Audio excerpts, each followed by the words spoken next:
Bonjour tout le monde, aujourd'hui on va faire une petite vidéo sur le Bitcoin encore, évidemment. Mais on va aller regarder un petit peu plus sur les façons qu'on peut expliquer le Bitcoin. C'est quoi? Tu sais? Comment est-ce qu'on peut expliquer le Bitcoin? Par exemple, si je veux expliquer le Bitcoin à quelqu'un, mais que la personne n'est pas calée en informatique, ou qu'elle n'est pas calée niveau finance ou économie, ça peut être dur de lui faire comprendre comment le Bitcoin fonctionne. Parce que l'inflation, c'est pas tout le monde qui comprend ça.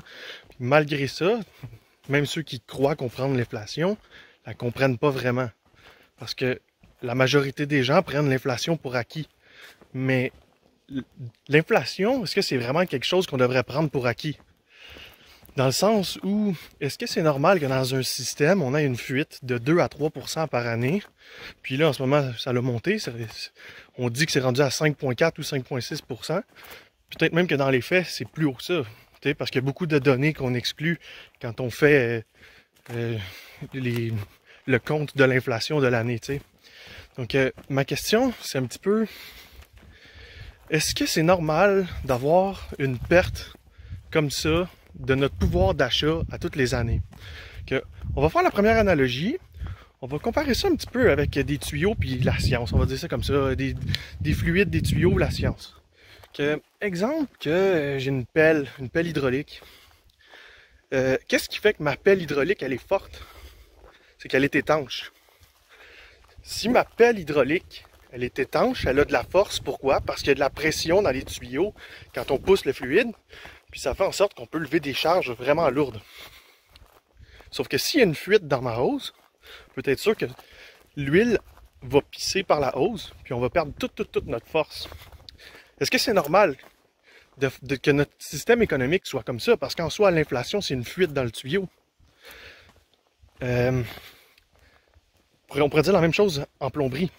Si vous avez des tuyaux chez vous, dans votre maison, probablement que vous en avez, pas mal tout le monde en a, puis que l'eau qui passe dans vos tuyaux, on va dire qu'il y a une fuite dans vos tuyaux, que s'il y a une fuite de, je sais pas moi, 5,4%, 5,6% de l'eau dans vos tuyaux à chaque année, moi je donne pas cher de votre maison. Surtout si votre plombier, surtout si le plombier vous dit que c'est normal, ça marche pas.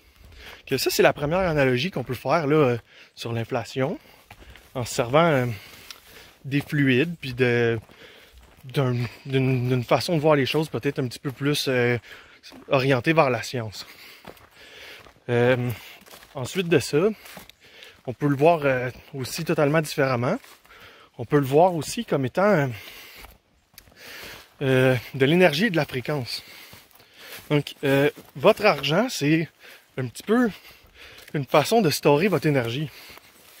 Vous avez travaillé pour, vous avez mis de l'effort là-dedans, vous avez mis de l'énergie dans ça. C'est un véhicule pour transférer l'énergie vers quelqu'un d'autre. L'énergie que vous avez mis dans cet argent-là, que vous avez eu, vous allez la donner à quelqu'un d'autre. Puis ce quelqu'un d'autre-là va vous rendre un service, donc va dépenser de l'énergie à la hauteur de la valeur en argent. Donc, l'argent est un véhicule d'énergie d'une main à l'autre. Puis est-ce que c'est normal que l'énergie que vous avez mis à faire quelque chose perde 5%? 5% par année de sa force? Je veux dire, vous avez travaillé pour faire quelque chose? Est-ce que c'est normal que l'année d'après, votre travail vale 5% de moins? Quand toute la hausse du coût de la vie a augmenté? C'est pas normal. C'est pas normal. Si on pense en termes de fréquence et d'énergie, ça nous prend un véhicule pour storer notre valeur d'achat, pour storer notre énergie transactionnelle, notre énergie monétaire. Puis, le meilleur véhicule pour faire ça, en ce moment, c'est le Bitcoin.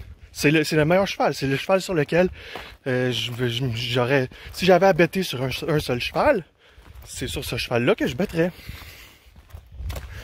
Puis, si on compare ça avec l'or, exemple, qui est supposément une réserve de valeur, ou qui a été une réserve de valeur longtemps, mais que là, aujourd'hui, ça ne l'est plus, on pourrait dire que l'or ne sert plus de réserve de valeur.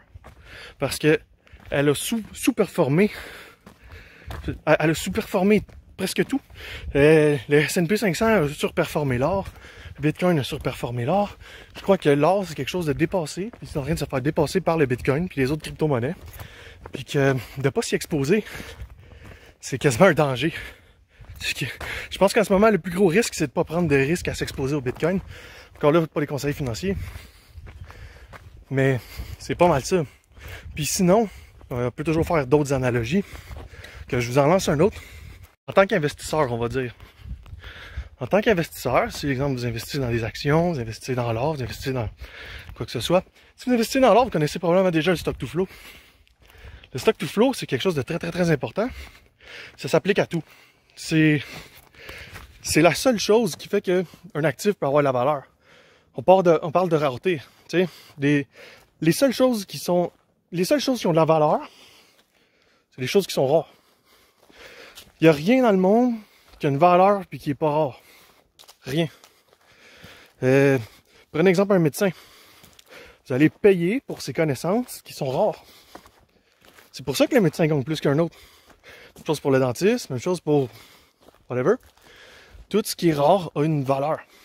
Une bonne personne, c'est rare. C'est pour ça que les personnes rares, les bonnes personnes sont rares, puis ont une valeur.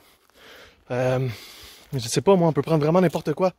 L'or, c'est rare, c'est pour ça que ça a une valeur. Puis, c'est important, je crois, que on sache quantifier la rareté de quelque chose, puis attribuer un prix selon sa rareté. Comment dire ça? Pour déterminer la rareté de quelque chose, on va utiliser justement l'indice du stock to flow. C'est utilisé, comme je disais tantôt, pour l'or. Puis, ce que ça fait, c'est que, exemple, on a un stock précis. Hein, le nombre qu'on a en circulation en ce moment. On va dire, on a, je sais pas moi, 1 tonne d'or en circulation. C'est plus que ça, là, mais on va dire, mettons qu'on a 1 tonne d'or en circulation. Puis à toutes les années, on va miner 1 demi-tonne. Mais on sait qu'à toutes les années, notre tonne, elle est diluée. C'est un petit peu une inflation de par la création ou par l'arrivée sur le marché de l'actif, la nouvelle arrivée à chaque année sur le marché de l'actif. Puis, le Bitcoin, ce qui est cool, c'est qu'on sait combien il va en avoir de nouveau à chaque année. Tandis que des actifs comme l'or, on le sait pas. Pourquoi est-ce qu'on le sait pas? La réponse est simple. Parce que si la valeur de l'or monte, les effectifs miniers montent. Donc, on peut prévoir à peu près ça va être quoi le nouvel afflux d'or sur le marché.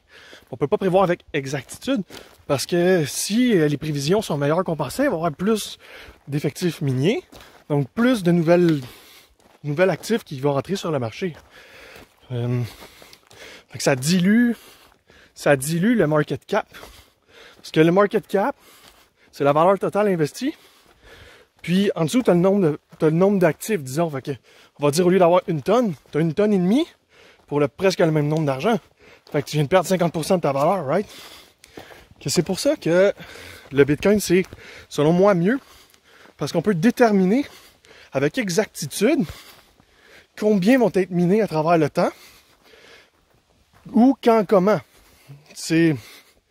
On sait en ce moment qu'il y a 6,25 Bitcoins qui sont émis à toutes les 10 minutes. Puis on sait que dans 3-4 ans, il va en avoir 3,125 à toutes les 10 minutes. Fait qu'on sait déjà là qu'il va y avoir une augmentation drastique de la valeur du prix due à la réduction de l'offre qui va être à 3,125 d'ici 3 ans. Puis à toutes les fois que ça arrive, le marché part en bulle. À toutes les 4 ans, le marché part en bulle pour cette raison exacte-là. Puis le graphique qu'on a pour ça, c'est le graphique du stock to flow. Le graphique du stock to flow, j'ai fait beaucoup de vidéos dessus. Vous irez les voir, je vais essayer de mettre les liens en description. Puis c'est pas mal ça. C'est pas mal ça. Je sais pas si les analogies ont pu servir, mais encore là, je vais vous en laisser une dernière. Les gens qui investissent dans l'immobilier, on peut se servir encore du stock to flow pour démontrer la rareté de l'immobilier. C'est pour cette raison-là que l'immobilier vaut cher. On a un stock de terrain. On va dire on a 10 000 terrains qui sont habités. Puis on a un flow. Ça, c'est les terrains qui sont dézonés pour pouvoir devenir des terrains résidentiels à chaque année. On dit on a 10 000 terrains. On a un flot de 1000 terrains chaque année qui est dézoné pour accueillir des nouveaux habitants ou construire des nouvelles maisons. Ça veut dire qu'on a une inflation de 10% sur les terrains environ, si on peut appeler ça inflation. Puis que s'il y a 10 000 personnes qui veulent se loger sur les 1000 terrains, il va y avoir l'offre est trop forte pour la demande. Donc ça va être les personnes les plus riches, puis ceux qui sont prêts à pas les plus riches. Ça veut pas dire que ça va être les plus riches, mais les personnes qui sont prêtes à mettre le plus d'argent, c'est eux qui vont l'avoir. Encore là, on parle de stock to flow, on parle de la rareté. Ça revient à ce qu'on disait tantôt. C'est pour ça que je pense que le stock to flow, c'est quelque chose d'important. Les terrains, la rareté, c'est quelque chose d'important. Puis, un petit peu pour le même principe, un petit peu sur le même principe, la même base, c'est que le nombre de terrains sur Terre est limité. Puis, en contrôlant l'offre de ce qu'on émet comme terrain, qu'on dézone chaque année, on peut contrôler le prix. Parce que si le gouvernement décidait tout d'un coup de tout dézoner, puis que tout le monde peut bâtir n'importe où, faire n'importe quoi, le prix de l'immobilier tomberait là, tout de suite. Tout de suite, tout de suite. Parce qu'il y a assez de place pour que tout le monde puisse vivre. Mais, il n'y en a pas assez de dézoner pour que tout le monde puisse vivre. Que comme ça contrôle le marché immobilier, ça garde les prix hauts. Que c'est important de comprendre la rareté qu'on attribue à quelque chose. Puis le meilleur modèle pour le faire, c'est en se basant sur le stock to flow. Avec une histoire comme ça, avec le stock to flow, c'est que le Bitcoin, on le voit comme une ville, on va dire. Il y en a juste 21 millions maximum. Dites-vous, mettons, que c'est comme si on avait une ville avec 21 millions de terrains, puis que ces 21 millions de terrains-là, disons, ces 21 millions de terrains-là pouvaient être achetés par n'importe qui sur la planète, puis que toutes les personnes qui possèdent une parcelle de ces terrains-là, ça veut dire qu'ils peuvent investir à 10 sur le même terrain, à 100 sur le même terrain, à 1000 sur le même terrain, mais chaque personne qui possède une parcelle de ces terrains-là, qui habitent n'importe où dans le monde, travaillent tous dans l'intérêt de ces terrains-là qui vont dire est une ville. Donc, c'est comme si c'était une ville avec 21 millions de terrains. Toutes les personnes partout dans le monde travaillent pour que ce terrain-là ou cette ville-là prenne de la valeur face aux autres villes, aux autres gouvernements, aux autres pays. Ce qui veut dire qu'ils travaillent dans notre intérêt plutôt que de travailler dans leur intérêt. Quelqu'un qui est au gouvernement en ce moment, il travaille dans son intérêt, il ne travaille pas pour l'intérêt du peuple. Puis de posséder une parcelle de ce pays-là, c'est de posséder une parcelle de toutes les personnes qui travaillent pour nous. Exemple, moi je suis développeur, puis je développe une application, je la fais fonctionner sur Bitcoin. Mais je viens de développer une application qui fonctionne sur Bitcoin ou Ethereum, mais qui vient aider l'écosystème de la blockchain. En ce moment, toutes les personnes les plus intelligentes de la planète développent sur la blockchain. Puis ça, c'est bon parce que ça nous apporte tous de la valeur parce que c'est nous qui possèdent le pays. C'est comme si on avait un pays dans la cyberspace, qu'on dit, dans le cyberespace, puis que ce pays-là, tout le monde, à travers le monde, cherchait à y amener de la valeur. C'est sûr qu'à un moment donné, il va arriver quelque chose. C'est sûr qu'à un moment donné, il va arriver quelque chose. Que, basé sur le stock to flow, la rareté, puis l'effort, le travail, puis les têtes qu'il y en a de ça peut pas